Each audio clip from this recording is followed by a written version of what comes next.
afternoon, ladies and gentlemen. My name is Joshua Brown. I am a consulting manager and country lead for a company called Tractus Asia Limited.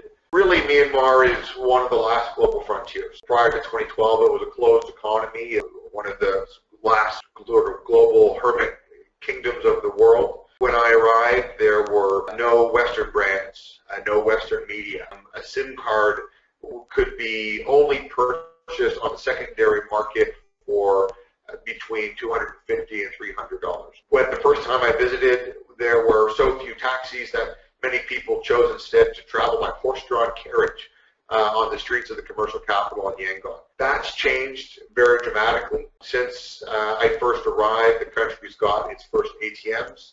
It's got its first Visa and MasterCard, but more importantly, it's had a dramatic economic, political, and social transformation. For many people, that was culminated in November 2015, when the country held what was largely seen to be at least free, a fair election, which resulted in the coming to power of Aung San Suu Kyi, the Nobel Peace Prize laureate, democracy icon, and chairwoman of the National League for Democracy. It still remains a difficult place to do business, and that's a result of many different structural issues, as well as particularly for American companies, such as the ones in today's audience. U.S. compliance regulations and U.S. sanctions, which, while suspended, still do hold the sort of Damocles over companies who may be considering investing in Myanmar. While not unique to Myanmar, the Specially Designated Nationals list, or SDN list, sometimes called the U.S. blacklist, is generously applied in Myanmar.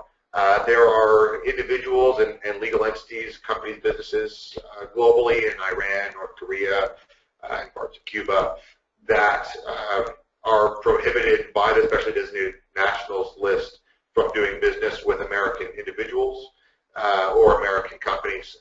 And there are a large number of both companies and individuals in Myanmar who remain on this list, with whom American companies are barred from doing business. Yangon is a commercial capital, and for anyone who has visited Myanmar, it's likely where you flew into.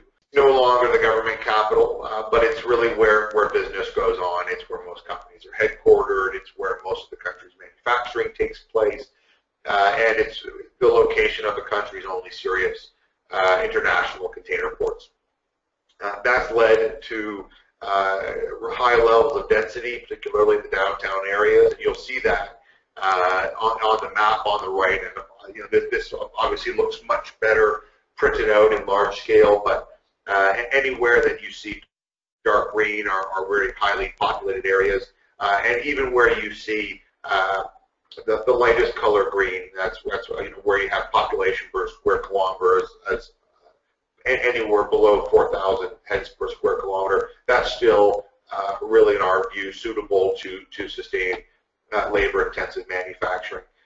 What you see in red is reflections of industrial density. We've mapped, in this case, the borders of Yangon's highly dilapidated industrial zones, and we've tried to reflect density. We've just calculated density by square meters of built-up factory space. That density is the problems with that density are compounded by very poor infrastructure.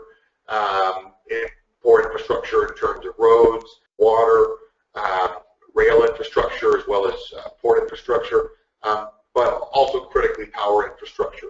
And while this has improved dramatically over the past 5 years, it's still relatively common to have, particularly in the hot season when water levels fall and the hydroelectric dams can't be powered, to have regular blackouts, which could last a couple hours a day at a minimum, and drive high energy costs for anybody dependent on backup power from diesel gen sets to power the manufacturing enterprise. Anyone following regularly Myanmar news may have heard of the Tilawa Special Economic Zone. One of the government's crowning pieces of economic legislation over the past 5 years was the Myanmar Special Economic Zone law. The SEZ law, for short, grants specific geographies special and additional incentives for investment, which go above and beyond the 2012 Foreign Investment Law. There are three main special economic zones that are sort of underway, with the most advanced by far being the Tilawa Special Economic Zone, which is owned and operated by a public-private sector consortium consisting of Japanese and Myanmar companies, as well as the Myanmar and Japanese government.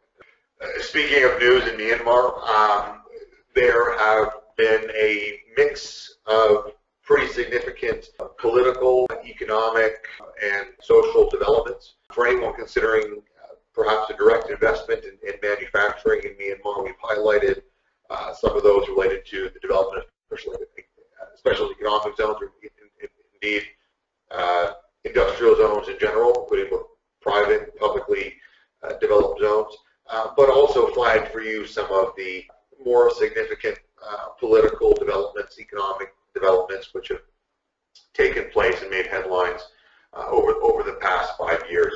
This country's transition started in 2010 and was a critical milestone in that process was the visit of Secretary Clinton when she met with Aung San Suu Kyi, President Thein Sein, and began overtures that quickly saw the suspension and lifting of some key economic sanctions which the U.S. government had placed in quite a severe way on Myanmar.